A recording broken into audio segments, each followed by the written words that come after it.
Next, I'll solve a set of examples related to fractions. Fractions is a very important topic. Let me begin with a simple question. What is 2/3 of half of 369? The given number is 369. We need 2/3 of half of the number. Here, replace this word of with a multiplication. It gives your answer.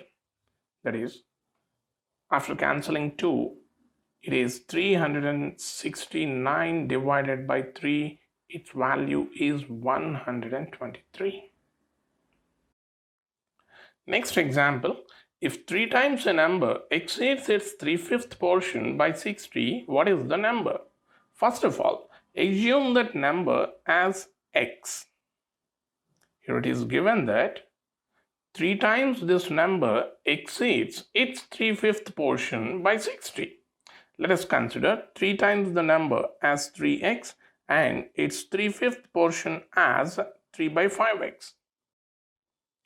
Here, the given statement can be interpreted like this.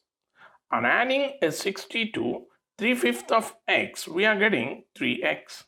That means, add a 60 to 3/5x, it is equal to 3x. On rearranging this expression, it gives 3x minus 3x over 5 is equal to 60. Let us take 3x common here. It is 1 minus 1/5.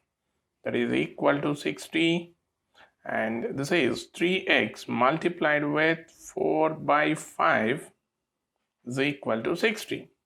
And this 3 multiplied with 4 is 12, and the 12 is cancelled out with 60 5 times, and the value of x is equal to 25.